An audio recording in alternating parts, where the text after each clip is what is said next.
Tatay, salita ka naman dyan Naka-video ka. Na-video mo ako? Apo. Okay. What's up guys? Magandang umaga po sa ating lahat. For today's videos, ako po ay gumawa ng pamaypay gamit ang mga patampong papel. Noong nakaraang pantaon po ito noong gamit ang aking dalaga na siya po ang aking taga-video po ngayon. Ito po, gumawa po ako ng papel na pamaypay. Yan. Kung paano ito gawin, i-guide ko po kayo kung paano ito gawin. Kailangan lang po natin ng papel, kahon na ginupit bilang handle. Itong maiksi na ito ay gagawin nating panggitna or center ng pamaypay para matibay. Siyempre gamit natin ang glue para dumikit. Okay po. Ito po ay papel na mula po sa notebook na gamit na. Meron pong sulat na yung iba, ito naman po ay wala pa. Mag-i-start po tayo kung paano ito gawin. Kailangan lang po ito ay tupiin ng baliktaran. Pag ganyan. Meron na po itong guide kanina kasi mahirap po ito matagal. Ginagawan ko na ng guide. So ganito po yan. Ito po, kailangan ito po ulit ng pabalik.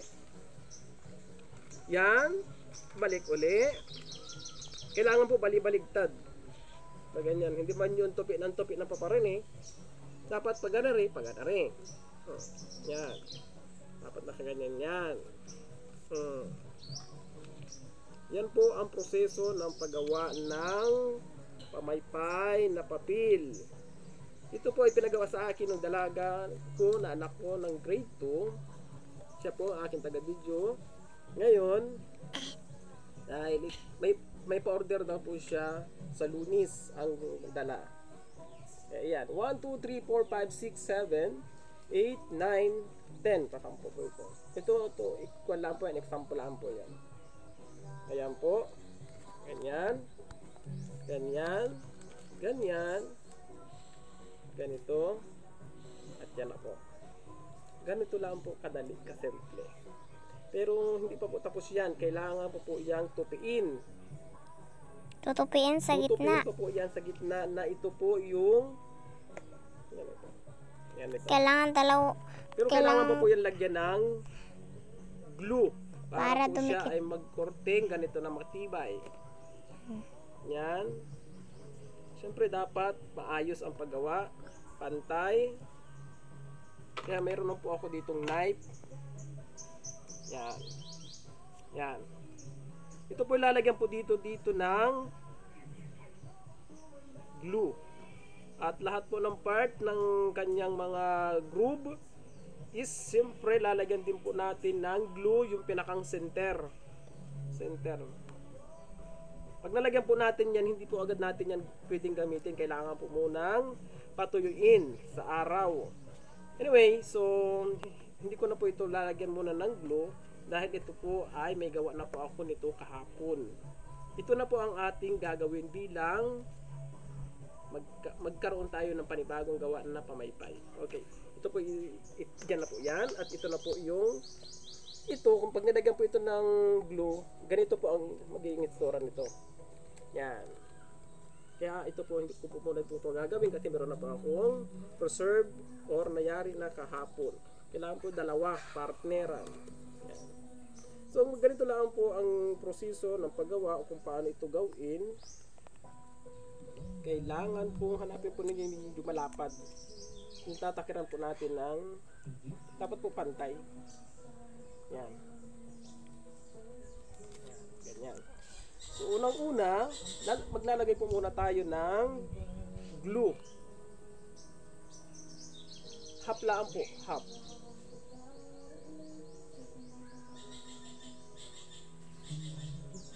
Half na glue.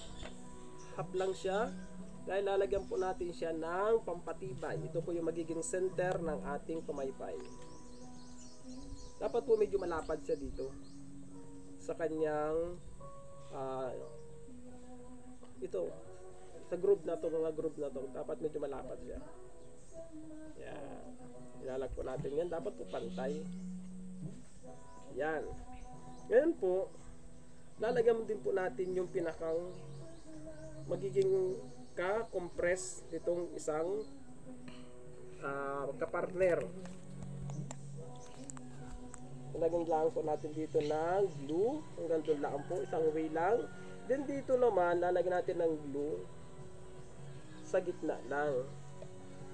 Gitna, ganyan. Katapat lang po nitong isang papel na may groove. Yan. And then, ididikit po natin itong partner kabila. Kasi ito'y kabila. Para ito'y bumuka pa rin eh. Yan, ididikit lang po natin yan dyan. Dapat po pantay.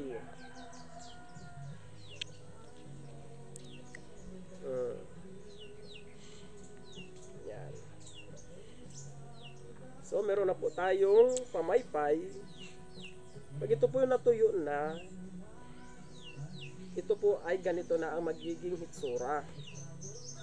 Yan, kailangan po muna nating ayusin para pumantay yung kanyang pagkaka-compress or pagkakadikit ng mga groove, itong mga kanal-kanal, itong mga aro-aro or zigzag. Zigzag po ang labas niyan. Yan, pantay na po yan. So pag yun inaidikit na po natin, ang sunod na po natin ilalagay ay ito namang kanyang handle. Handle po ang kailangan ilagay. Yan, ito po ang ilalagay kong isa para match ito yung laki.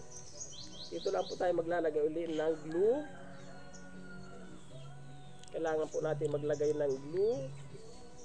So, ganyan. Para po ito ay maidikit po natin dito sa ibabaw bilang handle. Dapat po yan, hindi po siya magkapantay. Dahil pag magkapantay pat binuka po yan, tatama po siya dito at masisira yung pagkadikit. Kailangan po siya ay naka-agwat. Yan. Lampas po ng kunti dun sa papel na ito yung pinakang base nya. Yan. Pantay yan. Compress. Lock natin. Lock natin yung tabi. Then another. Ito naman kabila. Ang kabila, lalagyan din natin para dun sa isang handle or magiging hawakan ng pamaypay.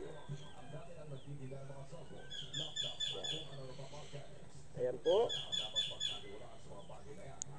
Magdidikit po tayo ng isa pang handle. Yan. Dapat po ay hindi siya lampas dito sa puti na yung pamaypay ko. Ito, pinakambis dito, dapat hindi po siya lampantay. Ayan. Yan.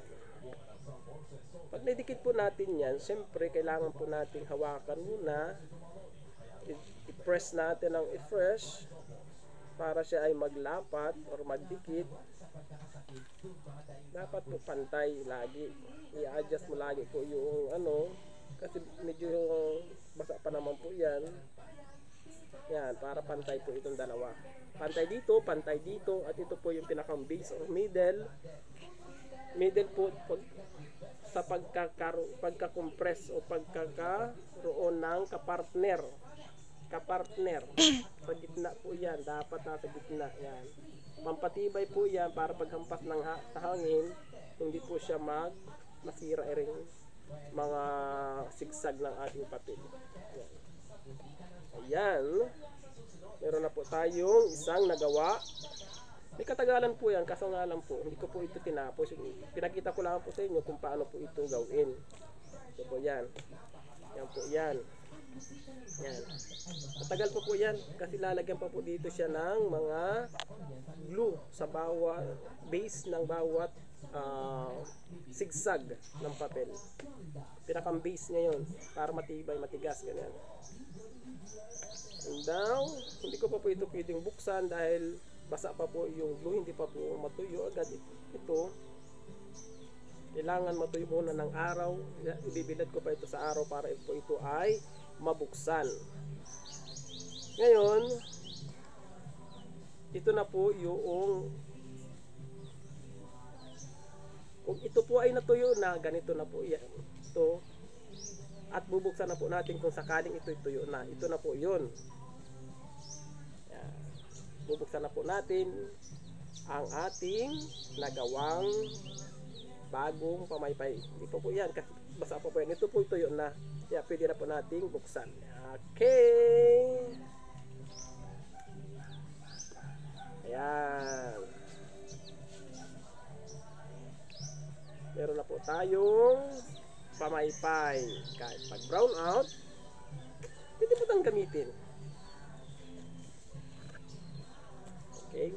Sana may matutunan kayo sa aking simpleng video kasama ang aking anak. Siya po ang aking tagapag-video ngayong araw na ito.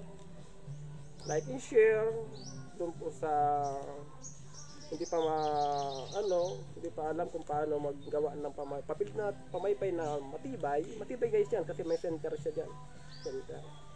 At ihampas mo ng todo sa hangin yan, hindi siya masisira kasi po may base akong nilagay. Dati po wala pong base kasi noon paghampas ng hangin ito po ay nasisira kaagad, kaya ngayon naglagay po ako ng base at yung handle. Ito po ang aming pamaypay. Yan. Pag itinabi, lagay sa bulsa ng bag. Another gamit ulit, pamaypay. Hope you like this video guys. Thank you for watching. Bye!